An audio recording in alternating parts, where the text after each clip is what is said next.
Well, welcome guys. My name is Kira Westwick and welcome to today's Empowered Coaching Call. We've put this series together to help empower you to really step into your greatness, your potential, and to create the life that you truly deserve and the life that you dream of living. And it's absolutely possible if you are willing to step in to your greatness and your potential. And today I have two of my most favorite people in the world who have really helped me, have been huge influences on my own journey, in fact. And I want to start by sharing two quotes that for me have really summed up my own journey really over these 37 years of my life. And the first one is, we don't create abundance. Abundance is always present. We create limitations. And this really was my journey. And I feel that this would resonate with so many, and let me know in the comments if this does, is that I created so many limitations in my mind of what was possible for me. And and part of that is due to conditionings over, our upbringing and things that we feel are outside of our control and perhaps we're not even aware of. And when it comes to creating abundance, it is really important to have that deep inner self-reflection and being willing to open up and take a look and see what those stories may be that may be limiting us from moving forward. And Mitch and Mills have certainly helped me do that. And the other quote that I absolutely love that resonates so deeply with me is that powerlessness repels money and power attracts money. And Mitch and Mills have really helped me step into my power as a woman, as an independent mum now, more so than ever. This is absolutely crucial to the future that I want to create, not only for myself, but most importantly for my two girls. I want to be able to provide, a prosperous, abundant, incredible future for them. And more importantly, I want to be an amazing role model for them. And one of my deep-rooted conditionings that I'm not sure even where it came from, but I had this story that I realized recently, that managing money is a man's responsibility. And so what I found was, over the years, I had significantly disempowered myself in this area of my life. And wealth creation is just a mindset. The millionaire and the beggar, they all have the same amount of time in the day. It's their mindset. It's what they choose to do with it. It's how they view the world, how they view failures and setbacks, and what they choose to do with those lessons. This is the difference. And so I recognized that I didn't have the mindset. I didn't have the knowledge. And so what I've done is I've gone and sought people out in my life that can help me create that, who have gone before me, who have the wisdom to share, so that I can continue to move forward in my future in a very empowered way. So as always, I love to bring the people to you that are helping me. I'm really just sharing my journey and opening up about my journey authentically and vulnerably as it unfolds. So I'm really excited to share Mitch and Amelia with you today. I'm going to totally get out of the way and really just let them share their magic today. And then we have a really amazing 30-day challenge that they're going to share with you at the end that will help you move forward as well. So fingers crossed that we can make technology work. Let me see if I can bring you guys on. All right. And you guys should be able to turn your video on. Mm-hmm. 2 seconds. Let me see if I can. I might be able to request it for you. Sorry, guys. Promote to panelists. Here we go.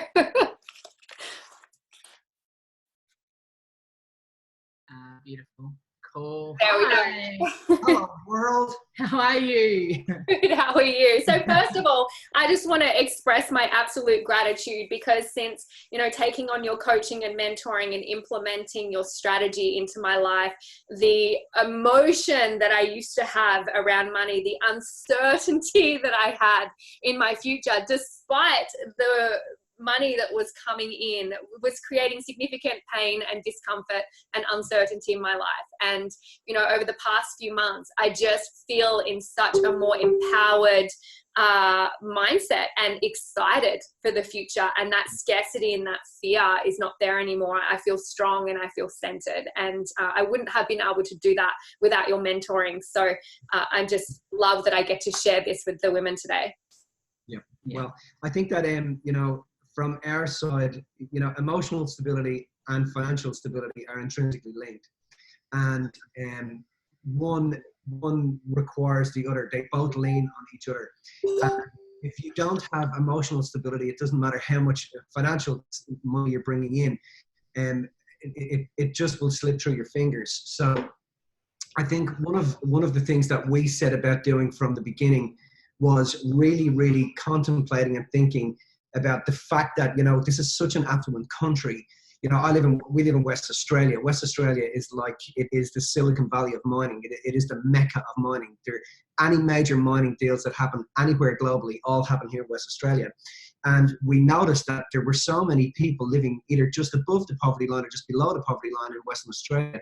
And we started to ask some of the big questions about, okay, what is it that goes on in the mindset of somebody that is extremely wealthy? What are the practices that they do? What are the techniques that they follow?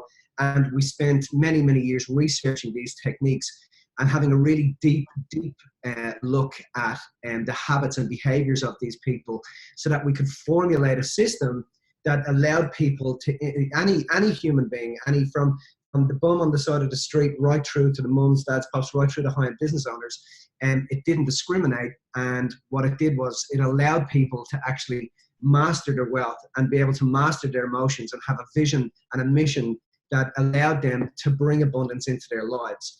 And I love the statement that you made about abundance, that it is all around you. And I really want us to start this by talking to you guys about the fact that life is a resonance game. Life is a resonance game. It is all about what you're resonating with. And you have to understand, when we talk about resonance, we're talking about the fact that the human brain and the central nervous system is an antenna. It is broadcasting, it is receiving and emitting information from your surroundings all of the time.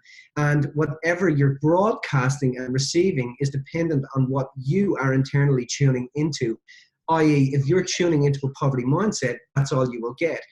And if you're tuning into wealth and you're tuning into being of service in the world, well, then you are paid accordingly. So the amount of vitality or energy or money that a human being has in their lives is dependent on what they are broadcasting, how frequently they're broadcasting, and what it is they're emitting to the world. Because you're an antenna, you're a broadcasting system, and you have to understand that life is listening very carefully to what it is that you are broadcasting and where it is you're broadcasting it from.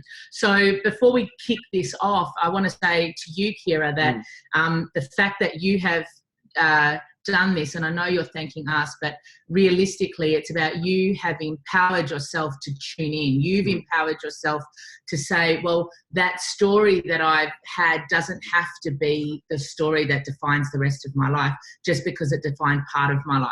Yep. And we all have that, you know, we all have that, that these concepts and these things that run us. And I want to take my hat off to you, firstly, for being wise enough, but also doing the work that it took to make sure that you didn't have the same story that you came to life with, if that makes sense. So, and I think that's a powerful point to let everyone know, is that you have to participate in your own rescue. Absolutely. No one is coming to rescue you. And even looking into my future, I don't want anyone coming into my life as someone who needs to be saved. I want to do that for myself, empower myself. And the other thing I was going to share, and I know you'll touch on this, but self-worth equals net worth, and them both being so linked. And it's interesting how as my net worth grows, my self-worth has skyrocketed. But as my self-worth has skyrocketed, so is my net worth. And it's just this incredible play. Like, it's just been amazing. Absolutely. So we listened to your call last week and you were talking about that. We were going to touch on that today for everyone as well, just to show the intrinsic link between the two of them. So what we want to do for you guys, we've got a call today, and then we've got another call in about 5 weeks' time. What we want to do over the course of those 2 calls with you guys is really share how you can tune in, because money, like Mitch said, is just a resonance game. And we want to show how you tuned in, Kira, and how we ended up tuning in, and how you can tune in so that you can manifest and create whatever you like in your life. Like Mitch said, everything's around you, and you said on the last call as well, abundance is everywhere. But if we're tuning into the limitation, we're only going to experience limitation. So when you tune into abundance, you experience abundance. But that comes not just in the form of money. It doesn't just come in the form of the physical representation of it. It comes inside of us as well. And what we're going to do is just talk a lot about that. Yeah, so I think it's important for us to understand, like we touched on a moment ago, that life is listening. It's listening very carefully to what it is that you're saying. And I just to back what Amelia's saying there, we really want your people to get some rubber on the road. When we're in front of people, our objective is, let's not just talk around it. Let's actually do something, and let's get some real rubber on the road. Let's see if we can actually make sure that over the next, we're going to call it maybe 30 to 40 days, we're actually able to be really committed as a group, as a team, to be able to get you guys to start to make the differences and to start to get ahead the way you've just been speaking about, Kira. The thing about what Kira did that was magic was Kira understood that she had to just bite off more than she could chew and just go for it anyway, because at the end of the day, you've nothing to lose. You've nothing to lose. And it's just about putting your time and energy into the right space, and it doesn't take, a lot of the time people think it takes an immense amount of time and it's such hard work, and it's actually not. What's hard work is not putting your time and energy into it. What's difficult is not putting your space into getting ahead. What's difficult is walking in and opening the bedroom door of your children each night and thinking, my God, I can't school them the way I want to school them. I can't go on the holidays the way I want to be able to go on holidays with them. I can't give them the opportunity to have a horse or to be able to do the things that they want to do. And that a lot of the time simply comes from the fact that people come from a lineage of thinking that they can't. We're bred like racehorses. Human beings are bred like racehorses. You're bred like a racehorse. And the question is, at some stage, you have to take hold of your own breathing. You have to take hold of your own breath. You have to take hold of your own broadcasting system. And you have to point it in the direction that you actually want. So you can be the person that severs that lineage, Kira. You can be the person that when you get to the end of all this, you look back and go, you know what? I was the one that severed the lineage. I was the one that took responsibility because I saw it starting to happen to my children. I saw the same mindset starting to unfold into them. And I wanted to be the one that made sure that didn't happen for them. So everything we want to talk to you guys about today and over these next 2 meetings that we have, our objective is to make sure that we give you proper tools, that we do the right thing, because a lot of the time people run around doing everything, trying to escape the one thing that they actually have to do, which is they have to look deep inside of themselves, and they have to get that no matter what happened, no matter what occurred, no matter what went on, none of it happened in order for you to fit in. Everything that happened was for you to stand out.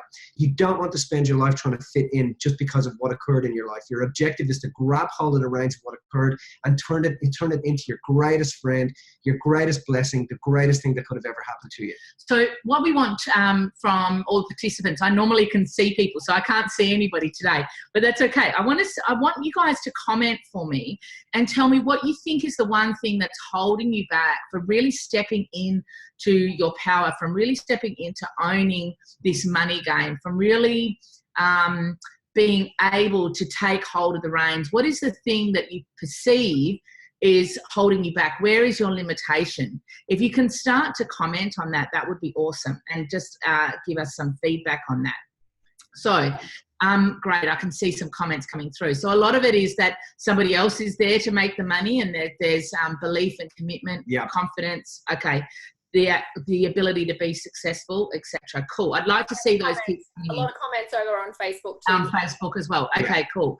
So what we want to talk to you about first up is the first key to tuning in to this money game is really to be able to own your story. So the first part about owning your story is actually knowing what your story is and understanding that we all have these perceptions around money and wealth. There might be that, yes, somebody else is designed to provide for us. I know for me, growing up, my whole feeling was that my intention was to make money until I found someone that was going to take care of me. That was the essence of what the energy was for me growing up.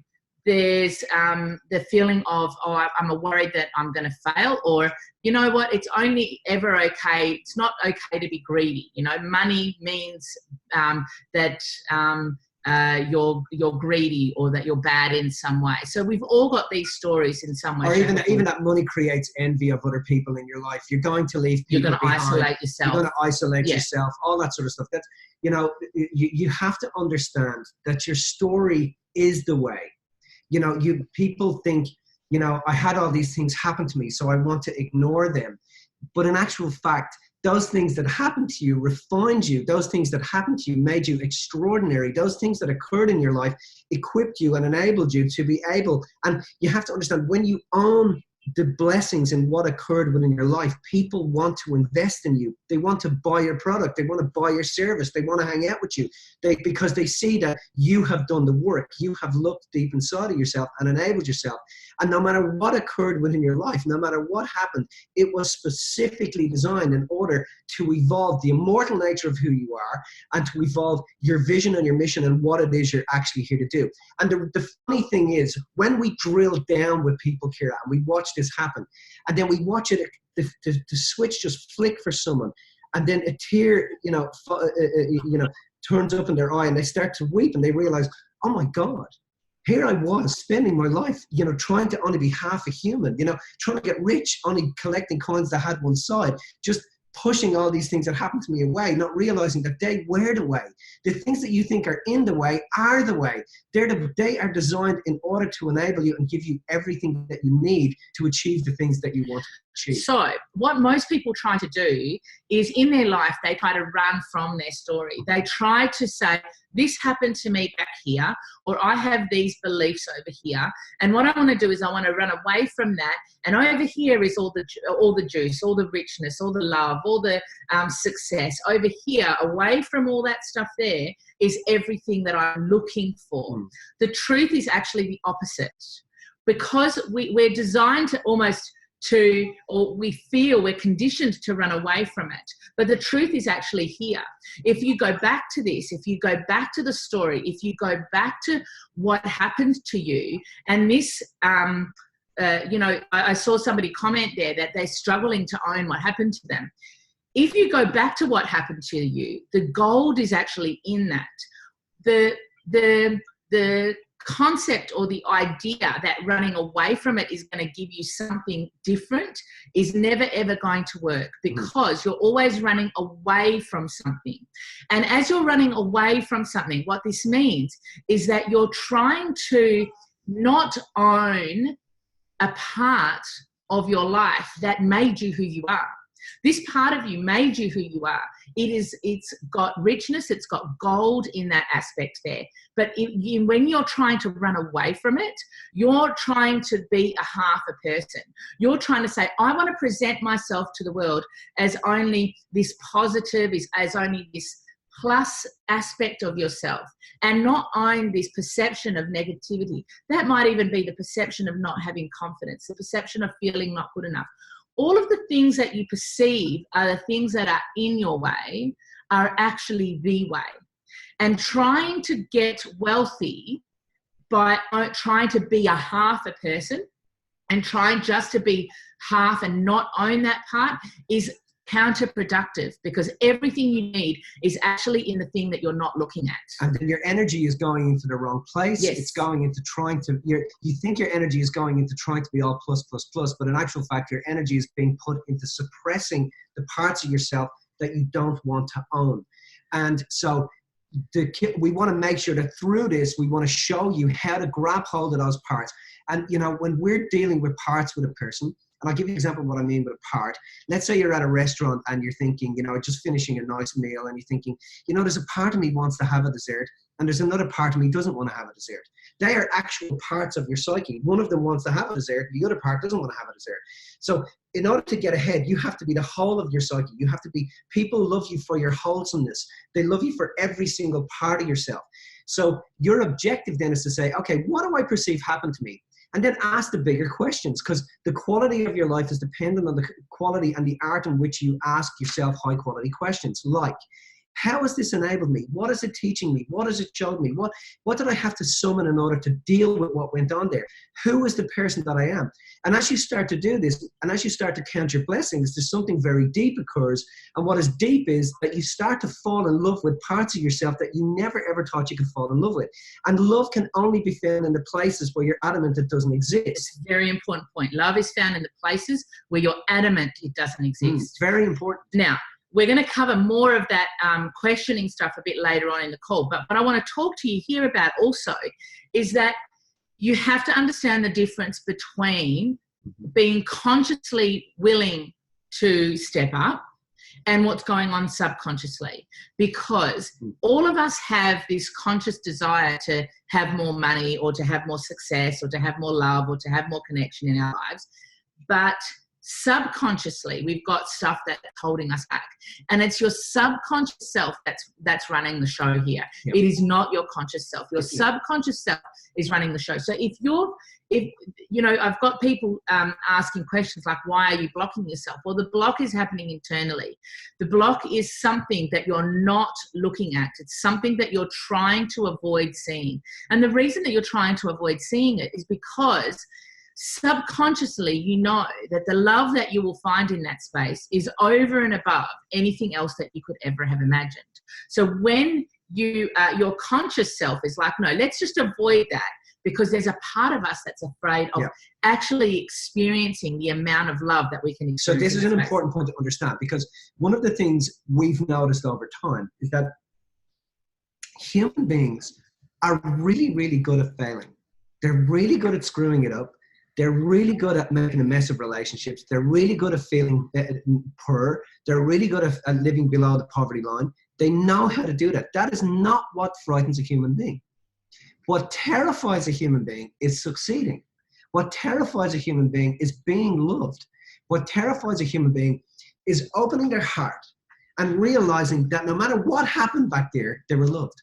Because then what it does is it says that the story they were running up until that moment was junk. It didn't mean anything. But we know that deep inside of ourselves, outside what we call our history, there is more mystery. Outside of what we call our problems, there's an answer, there's a solution. And we have a divine knowing. We have this inner calling that wills us towards actually seeing that.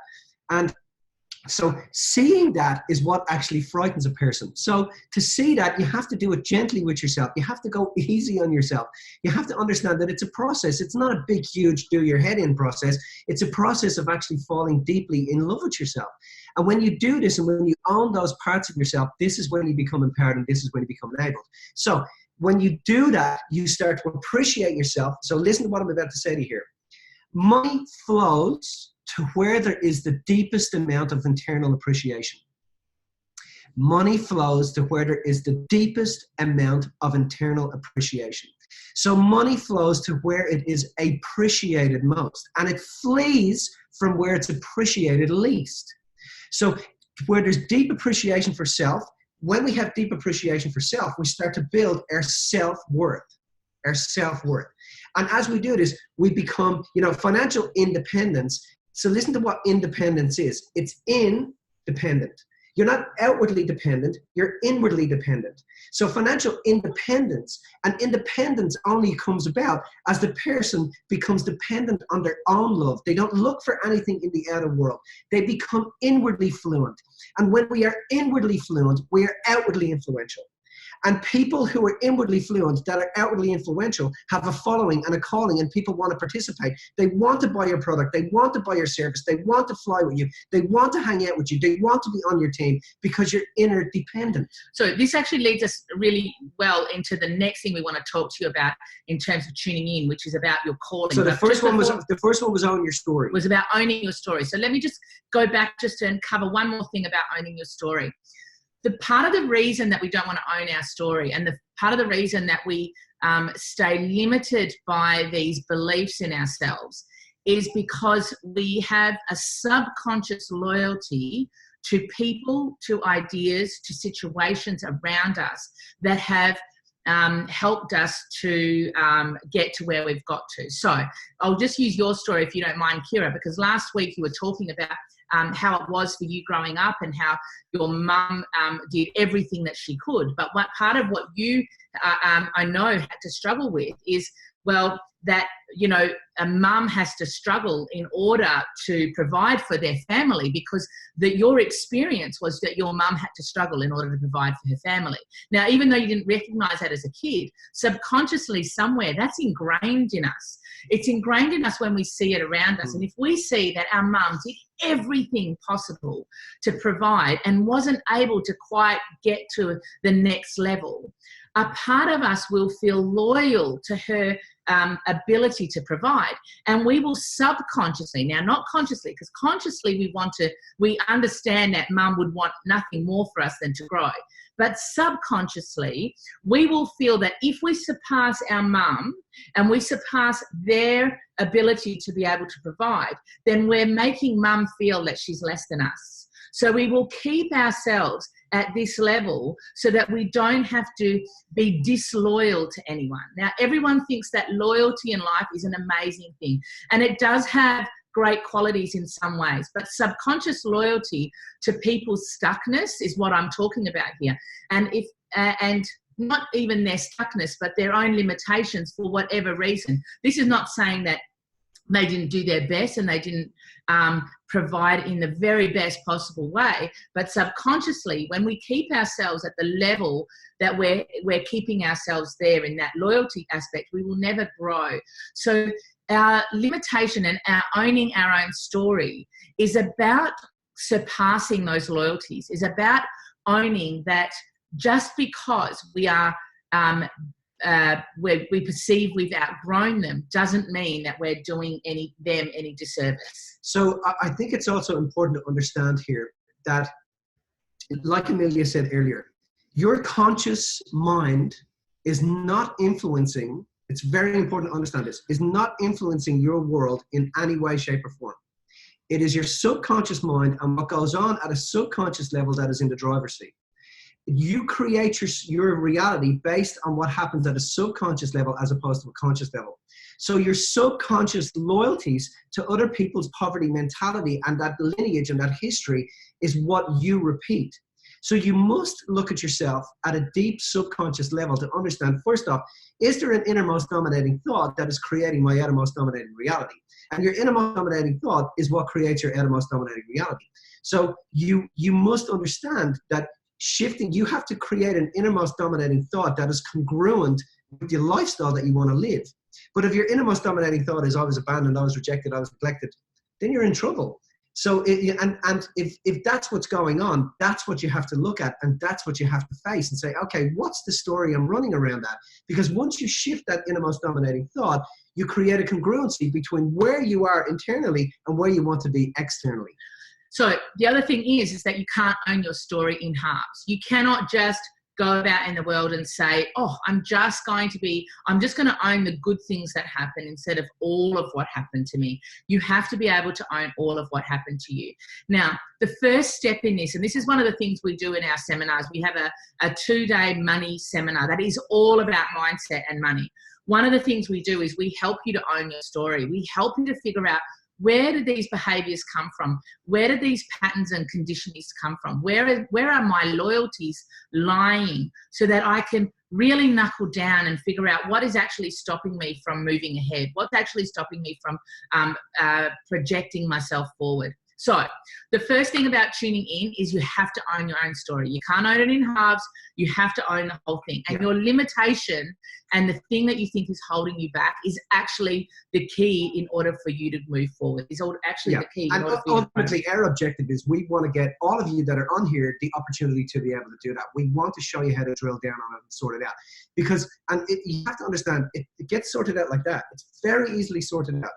Moving through and creating congruency between where you are and where you want to be is not a difficult thing to do. Like I said, what's difficult is living a life where you're not doing it. Yeah. That's what's difficult. Absolutely. So the next thing we want to talk about is tapping into your calling and your vision. So Mitch actually touched on this before in terms of having a calling and having something greater than yourself. Do you want to cover some more of that? One of the things that I'll say to you is that, like I said, the universe is listening. And if you have to understand, if a great way to explain it would be like this. Let's say, I come to you and I say, look, I would really like some help because I'm not able to pay my bills this week and I'm not able to do shopping for the kids.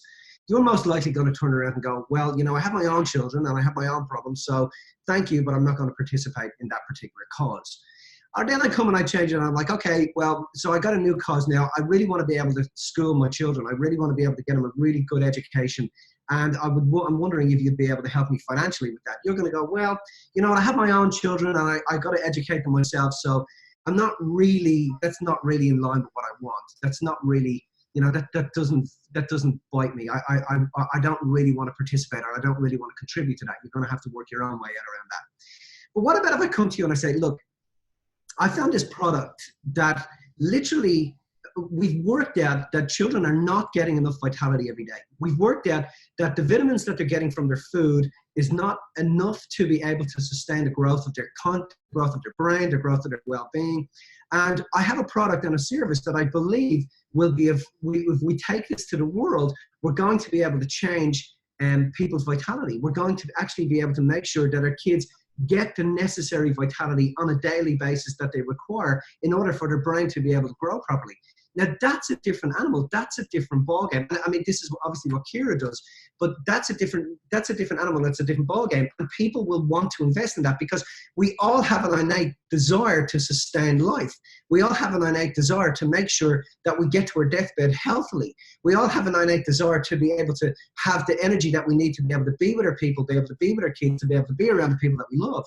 So that's a different cause. So people participate dependent on the size of your cause. If your cause is just to get out of bed every morning and get the kids breakfast and get them off to school, well, you're getting wealthy dependent on the size of that cause. Get what I said there? You're getting wealthy dependent on the size of your cause. So what Mitch is saying there is that each and every one of us already has a calling. We have a calling at some level. That calling may be, I just want to get through the day, or I just want to get my kids through school, or I just want to make sure we're comfortable. That level of calling is going to produce that level of wealth. So you're getting wealthy relative to the degree that firstly you can own your story, which is what we discussed earlier, but also that we the service that we're going to bring to the world. And if the service that we're going to bring to the world is just to be comfortable in my own space, well, then you're going to get wealthy dependent on that level of comfort.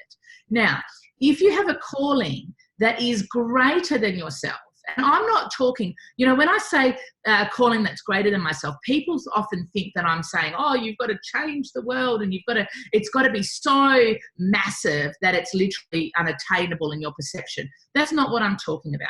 I'm talking about having a calling that surpasses your own sphere, that is cathedralized, that is it's greater than you. If you have a calling that is greater than you, then people want to participate. Yeah. If you've got a calling to help children in need, or to help educate, or to help animals, or to help whatever it happens to be, whatever touches your heart, if you've got a calling to bring a service to the world and to bring and to fulfill a need in the world of some greater degree than just your own little bubble, well, then if that's the case, you will get paid for that. So we'll just link that back to money now, but I want to say something that I want to say to you that money and wealth, guys, are mutually exclusive. They are two completely separate things. It's just when you talk about it in terms of money, I know that, I know that it presses people's buttons because it presses their self-worth button. Absolutely. When people are questioning, well, why do you guys talk about money? Well, in actual fact, we're not talking about money at all. We've spent very little time so far on this call talking about money. What we're talking about is we're talking about self-worth and net worth. And we're talking about your wealth. And to understand this, I'll say to you that the clarity of your calling determines the vitality of your life. And vitality is energy, vitality is health, vitality is well-being, vitality is the size of your bank account. You show me a person's bank account and I'll tell you how big your calling is. Now get what I said there. You show me a person's bank account and I'll tell you how big their calling is. You show me a person's bank account, I'll tell you how much self-worth they have. Get that one. Show me a person's bank account, I'll tell you how much self-worth they have. And I know that sometimes people say to themselves, yeah, but I know people who are really wealthy that have no self-worth. Well, no.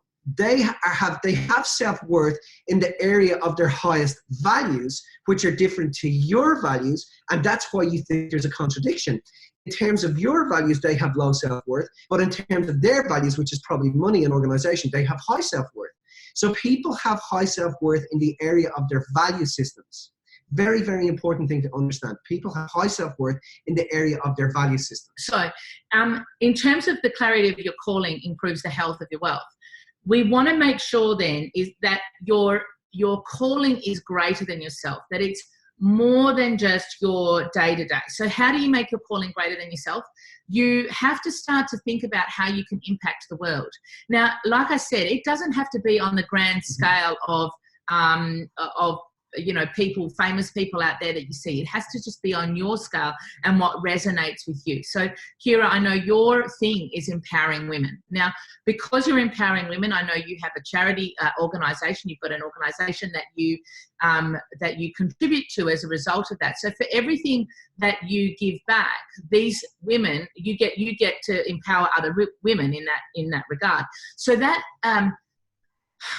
when you're doing that, that feeds you in a way that is different than just feeding your immediate concerns, if that makes sense. It drives you in a way that is so different than just your day-to-day. Yeah. Now, people think that this has to be a massive thing. It doesn't. It can be, you make people feel beautiful every day. You make people feel healthy every day. You empower one person, it doesn't have to be a grand scale, but it has to be greater than where you're currently at. Because if you don't drive your calling, you will never have a reason big enough to earn more than you're doing now. And I want to say, can I say something else quickly?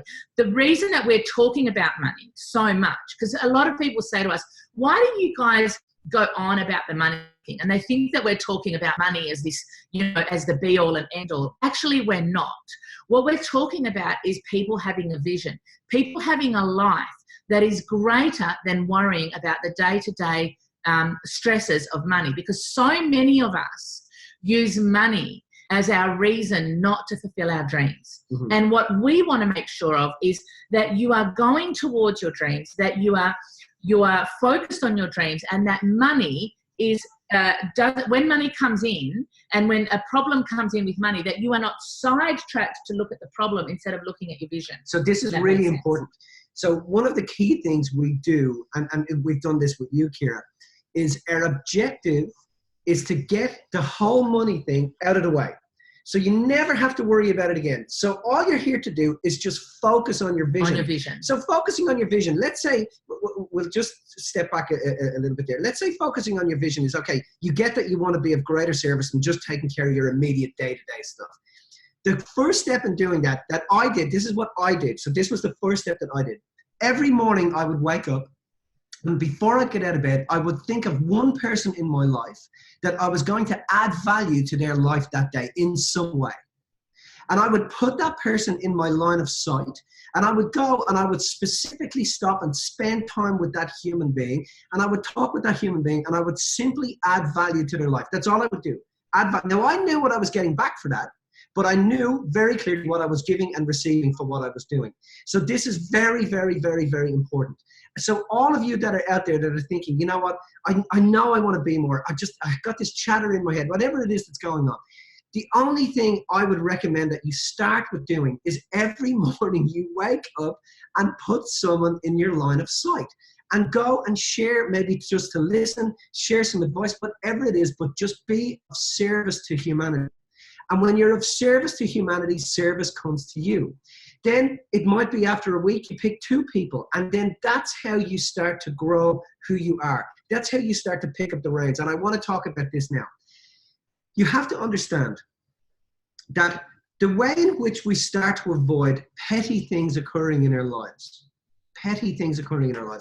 like petty bills, petty fines, petty things that annoy us, things that we know we shouldn't be worrying about. We're more intelligent than to be worrying about bills and putting food in front of our mouth. We're in a society where we don't have to worry about that stuff. The way in which we do that is we have to pick up the reins of our reality and pick up the reins of our dreams and aspirations and just point it in the direction that we want. Because if you don't pick them up, then somebody else has a hold of those reins. And you don't want to be in that situation. If you are not doing what you love, if you are not valuing yourself, following your dreams and aspirations, understanding what your top 3 values are, because your wealth lies in your ability to live your life in accordance with your top 3 values. And if you're not living your top 3 values, let me tell you, you have abandoned your top 3 values and you're living someone else's top 3 values at the mercy of your dreams and aspirations. So understand what I said there. It's very important. So it is very, very important to understand, what are my top 3 values? What is it I need to be doing on a daily basis that nurtures me, that makes me feel whole and awake and aware and clear, that makes me feel congruent? And pick up the reins of your life and make sure every day you're doing something that is in line with your value systems. And then when you do this, you take back your self-worth. You start to feel valued inside of yourself. You start to feel congruent and inspired and awake and aware. And when you feel these things, energy flows towards you and suddenly you snap out of it. And then once you start to value that and you have hold of the reins, you will not put that down to take on anybody else's values. You will not give up what vitalizes you for non-vitality. And it just becomes habitual. So this is really where we're wanting to drive you guys. We want to drive you to create a new habit in your lives over the next 30 to 40 days. And the way that we're going to do that is this leads beautifully into the next thing we want to talk about, which is self-worth and net worth, like you were discussing before, Kira. So part of the reason that people don't have a greater calling and they don't feel that they can have a greater calling is firstly because they haven't owned their story and they have this subconscious loyalty to other people. But secondly, the reason that they don't do that is because they have this feeling of self-worth. Who am I to be able to give this to the world? Who am I to be able to give back in some way? Who am I to be able to achieve this calling that I would love to achieve, that I feel like would be just so beneficial for me and for the people around me? Now, when people are feeling that stuff, it creates an emotion. That emotion that it creates, the reason people get emotional, now this is really important to understand. The reason people get emotional is not because of how they think or feel in that moment. It's because there's an inner part of them that knows better than to be thinking that. That's why people get emotional. It's nothing to do with the sadness of what is happening in the immediate moment. It's to do with that there is an inner part of them that knows that you are smarter, more intelligent, more awake, more aware, more whole than to be feeling that stuff. So there is a higher part of you calling and pulling on you all of the time, trying to get you to declare to the universe and to the world what your worth is, trying to get you to declare that stuff and really see that you are extraordinary. So your objective is to get that people get pissed off, excuse my French, people get pissed off, not because of what's happening, they get pissed off because they get pissed off. Because they're pissed off, because they know better. They're reacting to it. Because they're reacting to it. And they know that this is just stimulus response. So when you're emotional, you become drunk on emotion and you're not able to override that emotion. So your intelligence is not able to override the emotion of what is occurring in that moment. And it's a bit like being in an argument with your partner. I'm sure you've all been in an argument with your partner at times, and you can hear yourself and you're going off at your partner, and there's a part inside of your brain going, Oh no, shut up, don't say that. Oh no, don't say that. Oh my God, I can't believe you just said that. You're going to be, oh no, don't say that, don't say that. And then you say it and you're, oh my God. So, but your emotion is overriding your intelligence, your inner telegraph. You're telling yourself, calm, be humble, be awake, be aware, because you know that in these moments, nothing gets resolved or dissolved. So it's about having a level of stability inside of yourself about how you handle these moments, and understand that things that trigger you. I heard as I watched your last video, you guys were talking about triggers. Let me tell you something about triggers. Triggers are really, really important. So it's a bit like, you got to see it like this. A trigger is the way in which the outer world or the universe, the play on life, taps you on the shoulder to get you to handle things differently to how you've been habitually handling them.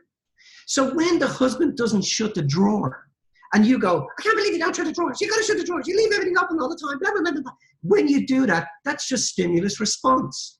The drawer opening thing is actually about calling on a bigger, deeper, more humble part of you that says, you know what, honey, let's sit down and have a chat for a minute. I just want to talk to you a little bit about what happens and, you know, how it leaves the house when we leave things lying all over the place, and then it wastes our time because we have to run around cleaning things, and we could be spending that time with the family or creating a beautiful meal. So those triggers are actually designed when someone pulls in front of you, rather than rolling down your window and putting your fist out the window at them. See those moments as times for you to tune back in to what it is you feel about yourself, to love yourself. See those as moments that actually point you back in the chest and make you get, no, I'm awake, I'm aware, I'm talented, I'm smart, I'm intelligent. And use those moments to remind yourself of the divinity of what you bring to the world, to remind yourself of the person that you actually are, that you are extraordinary. You can do, be, and have whatever you want.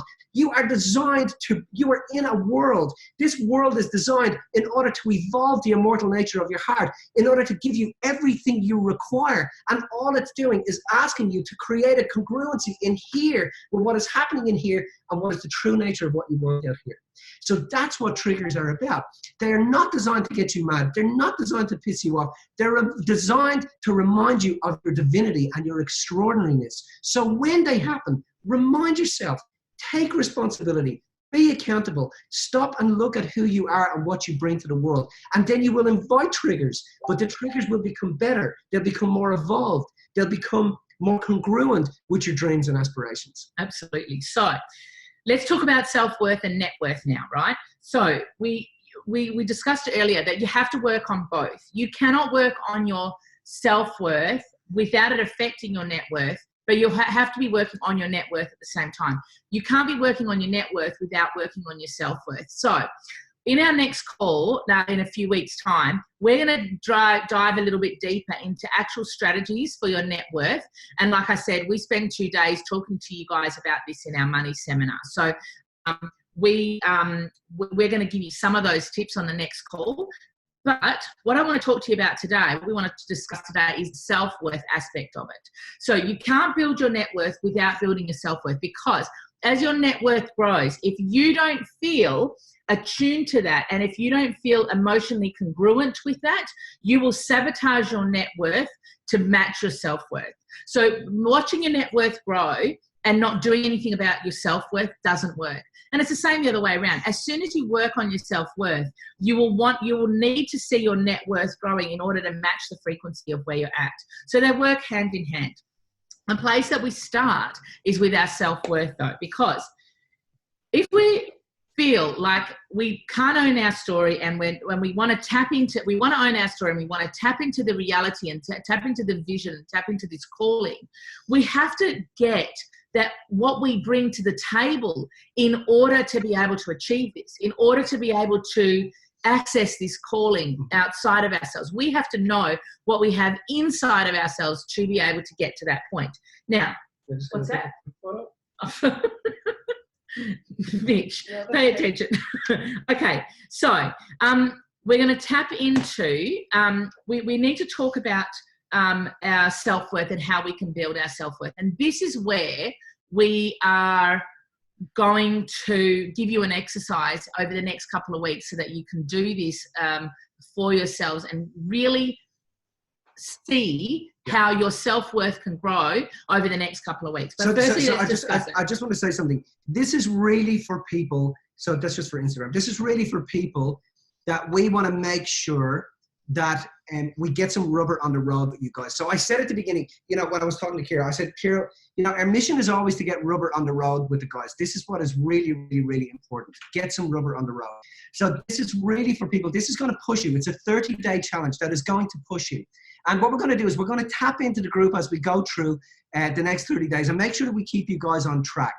And so Kira has invited us to do that, which we're more than welcome. We're more than happy to do that with you guys. So it's the objective in this exercise is to get you to start to build your self-worth and watch what happens with your net worth. So in terms of building your self-worth is built on the quality of questions you ask yourself. Because what happens is that we see these people who are achieving so much. We look up to our leaders. We look up to people who are our mentors, who are successful, and we say, I am not like that. And we tell ourselves that we don't have the confidence. We have a story that's getting in the way. We're stuck. We're confused. We're lost. We're not smart enough. We're not sexy enough. We have all these stories of things that we perceive are holding us back from getting to achieving the things that we want to achieve, and feeling like we're worthy of achieving the things that we want to achieve. So the first thing you've got to understand in terms of building your self-worth is, rather than telling yourself where you are not these things, you have to find where you are. The quality of your life is dependent on the quality of questions you ask yourself. The quality of your worth, therefore, is dependent on the quality of questions you ask yourself. So rather than saying, oh, am I worthy of this? Or am I smart? Or I don't feel like I'm intelligent. You ask yourself a different question. You ask yourself, where am I smart? Where am I intelligent? Where am I confident? Where am I disciplined? Because we have an illusion that when we see our leaders display these traits and characteristics, that they display them in a particular way, and we don't have that same ability to do so. But when you ask yourself, well, where am I? This is where you get an opportunity to build your self-worth. So you have to figure out what you bring to the table. One of the common things we ask, we do a lot of relationships work, and one of the common things we ask is, how do I attract my perfect partner? And a lot of people say, I've done a list. I've created the list for myself, and he's got to be tall, and he's got to be handsome, and he's got to be wealthy, and he's got to have blue eyes, and he's got to be named Brendan or whatever. So we've got this list of characteristics and traits that we think we're going to fall in love with when we have this person come into our lives.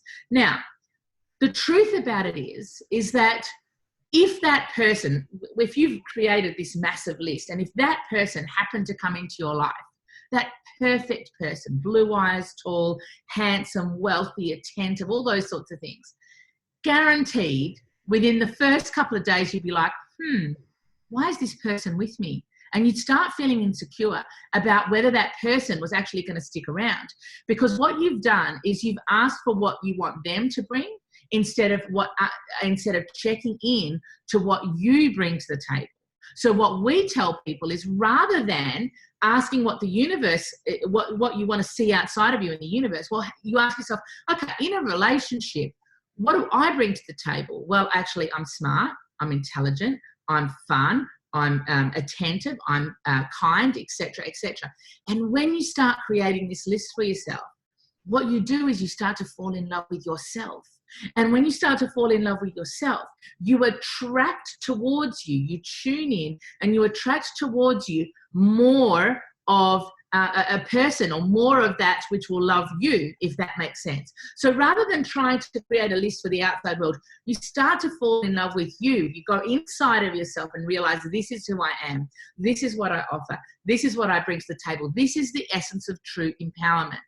So the same goes for your self-worth in any area of your life. And we have 10 areas of our lives. We have mental area, spiritual, and physical. This is all about our relationship with ourselves. Then we have family, sexual, personal social, which is your friends and your acquaintances, global social, which is how you deal with foreigners and strangers, financial, career, and vocation. They're 10 areas of our lives. And if we can list in every area of our life what we bring to the table, we start to fall in love with ourselves. We start to realize the worth that we bring. And then the question is, who am I not to go and live my life? Who am I to let this story get in the way? Who am I to not achieve this vision? Then you realize it costs you more to not go and live your life than it does if you were to live your life. Now, there is a common thread amongst all great leaders, and here's one of the common threads. There's many of them, and we've studied them for years, but here's one of the common threads. Every one of them has done their work. You must do your work, and you must do the right work, because people think, you know, jumping onto this book and jumping onto that webinar and jumping onto this podcast and jumping over here is doing your work, but it's not. It's skirting around out there, trying to find the answers for something that's actually in here. Yes. So what we're doing here with you is we're going to actually get you to do the work that we do with our leaders. So with the people that we are helping them build their businesses, build their organizations, this is one of the key things that we get them to do. Because you have to understand, you cannot fake self-worth. Oh, very important point. You cannot fake self-worth because it's a resonance game. People smell it. If it looks like a duck and it walks like a duck, it's a duck. Probably duck. Got it? So our objective is to get you to actually start to go inside of yourself, and we're going to show you how to do it. We're going to make it easy and simple and relatable and understandable. And here's how it's going to work. So can I make one more point before I describe the activity? And that is that it's so important that what we're doing here is we're really going to ground your self-worth, because it's so important that we're not trying to present ourselves to the world being a half of a person. We have to present ourselves as a whole person. That means owning all of those parts of ourselves. You cannot get rich collecting coins that just have one side. Nope. That means you cannot get rich just trying to be half of a human being. So I want to say something here, just before we go into the exercise. I want to say something. If you try to fake it, so if you're trying to go, no, I'm intelligent, I'm smart, but your innermost dominating thought says, you're not smart enough, you're not intelligent enough, you're not wise enough, you're not worthy. What it does is, guys, it creates conflict. And then that conflict is not everlasting. The only thing that transcends through space and time is love and wisdom. When you die, nobody cares about the facts and figures. It's gone. All they care about is the love and wisdom that you brought to the world. So you can't, when you create conflict, saying that you're trying to say one thing, but in actual fact, you feel something else. So we have to build your self-worth from in here out. Make sense? I don't want you to fake anything. This is a very internal thing you're going to do. You're going to fall, because when we fall in love, we fall in love. We fall deep in love with ourselves. So our objective here is we're going to get you to fall deep in love with yourself. Which is the true essence of empowerment, is being in love with yourself. Because when you are in love with yourself, you are empowered. You are not handing the key to your life and to your responsibility and to your love and giving it to somebody else and having it in their pocket, which is what a lot of us women especially are trained to do. Is like, have the key to your happiness in somebody else's pocket. When they're happy, when my husband's happy, when my partner's happy, then I'll be okay. So how to build your self-worth. The first thing you want to be doing is you've got to recognize and you've got to own what you bring to the table. So let's say you have a quality that you know, okay, I'm smart, right? And we say, okay, well, I'm smart. I know that I'm smart, but that is not enough. To know that you're smart and to say it is just words. What you've got to do is you've actually got to ground that. You have got to start to recognize where you are smart. And Mitch, do you want to explain how to do that? So here's how that works. You have to go to a time, a space, and a location. So if you're using the word smart, for example, you've got to go to a time in your life, meaning it's got to be a time, a space, and a location. And you have to locate that time, that space, and that location to the point where if I said to you, okay, tell me about that time. Yes, I'm standing in my mother's kitchen. My mother's standing over the other side of the counter. And she said this to me, and I came up with a resolution for her. And she looked at me and said, wow, I never thought of it like that. Now, that's a time, a space, and a location. I'll say to you, okay, how old were you? I was probably about 14 years old. Great. Where was the house? It was in Oakley. Okay, and what sort of day was it? Well, it was a bit rainy. Okay. Now, we're not looking for you to write any of that content down. All we're doing is getting you to write down the word, and then inside of yourself, go to a time, a space, and a location till you actually own that that is a real part of who you are. Now, in doing that, you're seeing that you're no longer faking it.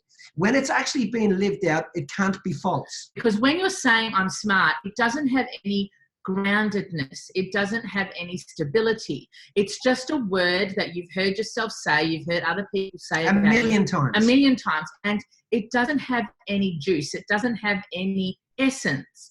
When you can locate it and you give it a space in time, what happens is you extrapolate from that generic aspect of your brain, and you take it out and you make it, you give it form in some way. When you make it specific like that, what happens is then you can look at it and then you can own it. Then you can recognize it. Then you can feel it. Yeah. Now, when you can do that, at that time, then you can own that you are smart. Yeah. Other than that, you're just saying the words. So this is how you go to any area with anything. If you're confident, okay, go to a time I was confident. Well, I was confident with my kids that day when I did X, Y, Z, and I know where I was. I know who was there. I know who witnessed it.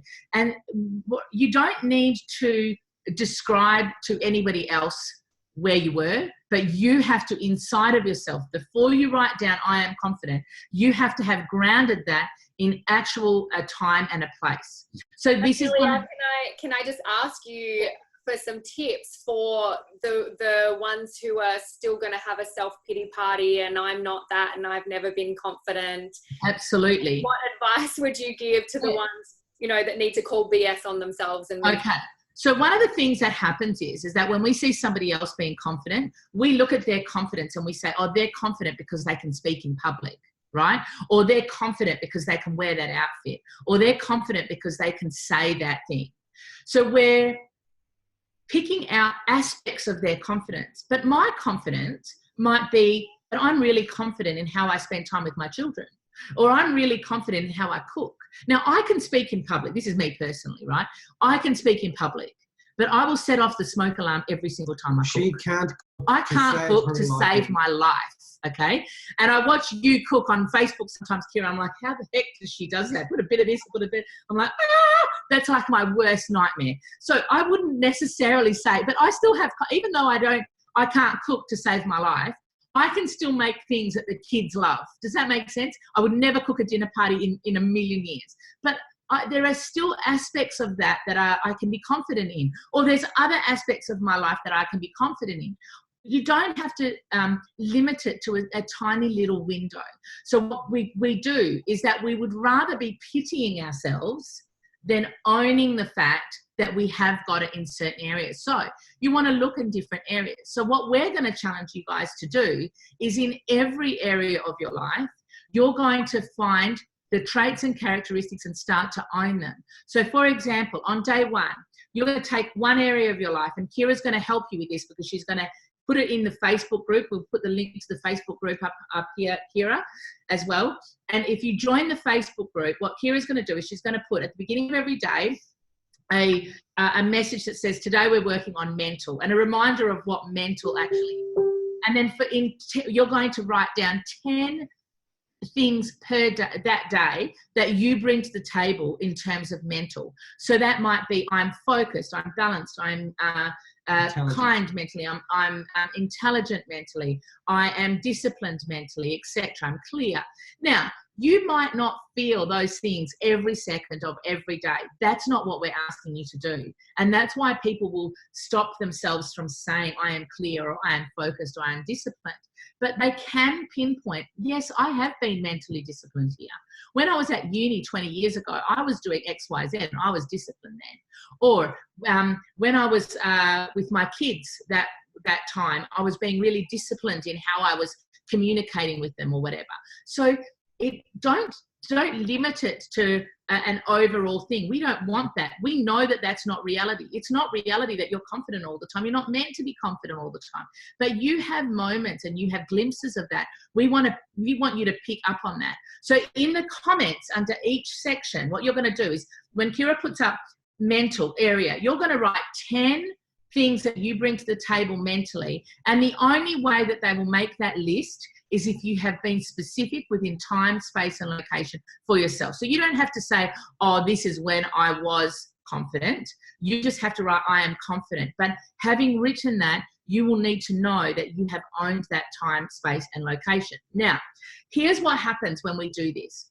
We're going to do that for 10 days, 1 per each area of your life, 10 in each area. Then you're going to come back in the second lot of 10 days and you're going to do it again. And in the third 10 days, in our last 10 days, you're going to do it again. Now, what that means is, this is what happens with when we say this to you guys. For some people, it's like, how am I going to think of 30 things in that area? How am I going to come up with them? But the thing is, if you can't declare your worth, if you are not able to declare your worth, how on earth are we going to expect the universe to declare it? How are you going to expect somebody else to invest in your worth if you cannot even say to yourself, this is what I bring to the table? This is an exercise in checking in. It's only for you. But when you do this, what you do is you start to fall in love with yourself. And here's the thing. A lot of people will get to a point where they go, oh, I'm starting to feel good here. I start to recognize that I really bring all these things to the table. And then there's going to be a wall that gets hit. So their subconscious saboteur appears and starts to say to them, no, you've done really good now. Look, no, you've done really good now. You've got to like 40. Oh, now you got to message Kira and you're going to say, you know, Kira, I don't need to do this anymore. I really love this exercise. I'm actually feeling good about myself. And then, no. All that's happened is you've hit the wall. So, and that subconscious saboteur arises as a little voice inside of your head, which is actually a lunatic, so don't listen to it. And it arises inside of you, trying to get you to not keep pushing. You must keep pushing, keep pushing, keep pushing. Get to the 30 in each area. Because when you hit the wall, that's when the actual work begins. The rest of it has been the stuff that you kind of already know. Yeah. You have to look at the wall and the challenge as your best friend. For me, if I'm doing any exercise like this, the easier it is, right? The more I know I haven't hit the wall. Yeah. When I hit the wall, then I'm like, okay, this is where I'm getting into it now. Now I'm finding, now that I'm finding it a challenge, now I'm really needing to dig deep. Rather than saying, oh, I've got it. No. Now I really need to dig deep. Now I'm really needing to look for those things that I was trying to avoid saying earlier.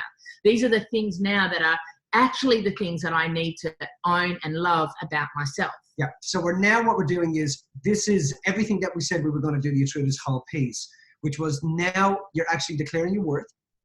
And you're now going to start to broadcast into life. And you will start to see the ramifications of what you're doing. Things literally change over the next 30 days. It blows your mind. You will start to notice the difference in every area of your life. And you'll be reporting back going, oh my God, my relationship is taking off, my finances are taking off, and my business is taking off, my health and well-being are taking off. I'm walking out in the morning and I suddenly, like, things taste differently, smell differently, things start to change. The next thing is, you're also picking up the reins of your life here. Like I said to you, when you pick up the reins of your life and you pick up your own challenges, there's no more room for petty BS challenges. That doesn't happen anymore. So we're now grabbing hold, getting some proper rubber on the road here, guys. And the thing is, guys, is that it might seem like something really simple, but as soon as you start to dive deep, you will start to recognize that it may be a little trickier than what you imagined. You have to be really, really committed to it. And I would like you guys to really make the commitment to yourselves. At the end of the day, if you want to step up, if you want to empower yourself, you have to understand and recognize what you bring to the table in every area of your life, and be super, super clear and committed to getting to that point. And understanding that the fact that you're being challenged by it, or the fact that whether it's easy or difficult for you, doesn't matter. This is your opportunity to step into that person that you know you can be. Mm-hmm. And when you're doing this, guys, I want you to really think about making sure that they're traits and characteristics. Don't write, oh, I'm a unicorn or anything like that. I want you to write something like, you'd be surprised. And you must be writing positive traits, right? Yeah. And that doesn't mean, so you can be disciplined, you can be confident, you can be in control, you can be empowered, integrity, all of those things, but really own them as you're doing them. All right?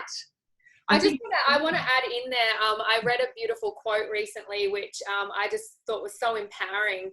because there's so much comparison, and I think that's where a lot of our limiting beliefs around ourselves come into play. And the quote was something around, you were never meant to have all the gifts. You have your own unique gifts, and we're supposed to complement each other. So stop comparing and start complementing each other. So this, you know, and this is a beautiful exercise to start embracing the gifts that you brought to the world. And I believe true happiness comes when you're embracing those gifts and sharing them with the world. Absolutely. And that's when you really find yourself. So this is about self-reflection. And I just want to reiterate what you guys said about doing the work, because it's so easy to do the rah-rah of podcasts and listening to books, but that's all out here. And the only transformations that I've had, the huge awakenings, have happened deep inside of myself through work that yourself have led me to, and a few other mentors. It always comes from the inside, and you cannot escape doing the work. No. I just want to say one last thing on that comparison thing. You know, one of the things we're always saying is that when you compare yourself to someone else and you try to be like them, you create two of them and none of you, and you disappear. Your objective here is to be yourself. It was the ultimate quest of all the Vedic texts. Know thyself and be thyself. And that's what you're doing here. For the first time, you're looking in and realizing what you bring to the world. And when you declare your worth to the world, it's received with inspiration, and people just want to participate. So here's what I want you guys to do. I want you to enjoy this activity. Yeah, it's magic. What a lot of people if we've done this in the past, what's happened is, and we've only done it once in the past, what's happened is they've chosen a time of the day to actually sit down and write these things, and they start in the morning, and they do it in the morning, or they wait through their day and they do it at the end of the day. Either way, it doesn't matter. Choose a time, and it may be that you need to go through your day to start to really capture, okay, what do I bring to the table physically? What do I bring to the table sexually? What do I bring to the table financially, etc.? So really dig deep, dive in, because you're going to see really, really cool realizations as you go through this process. And then I can't wait to see you in the group. So I'll be in the group watching what's going on. Mitch will be as well. And then we'll just touch base with you if we need to. If we feel like you need to have a bit more inspiration or get some more ideas, we can touch base with you in the group. And then in a couple of weeks' time, in about 5 weeks' time, I think we've got another call, and we're going to see how you've gone from this, and we're going to give you some other tips about tuning in. Yeah, there's basically 3 more tips we want to give you about tuning in and making sure, as we said, that we help you guys to get real rubber on the road. And finally, I just want to say, Kira, we deeply, deeply, deeply appreciate the chance to spend time with you and talk with your people. And it's magic for us. Thank you for allowing our dream to come true. We just love this. Oh, I'm just so grateful to be able to share you guys. And, you know, as I said, you're mentoring me. So to be able to share you with everyone else. And really that's it. You know, I've had so many beautiful messages, and I really just feel called upon to share my journey as it's unfolding. I'm by no means an expert in any field that I'm talking on other than my own story. Right. And I know that when we share our own experiences, it normalizes it for everybody else. And then that's very empowering. You realize that you're not alone, and that, you know, we're all so alike. So thank you so much. I just want to share one aha. I mean, I get so many, but the quote, I've never heard you say this before, or I haven't heard it in the right time, but the clarity of your calling determines the vitality of your life. This is something that I learned in my early 20s. I felt so depressed, and I had chronic fatigue and all of these symptoms that led me to my passion for health. And I've always believed over this time that living with passion is intrinsically linked to your vitality and well-being. And that's the most beautiful quote I've heard to sum that up. So I'm definitely just letting everyone know that I want to explore that topic on these calls too. So stay tuned for that. But thank you so, so much. We're excited to have you back in 5 weeks, and make sure you join the group so that you can participate in this exercise. If you don't participate, you're not participating in your own rescue, and you know, you won't be leading yourself to the incredible destiny that you have the power to create. So thank you so much, guys. Thank you, everybody. Thanks, we love guys. you guys. Thank you. Everyone. Bye. Bye. Thank you. Oh.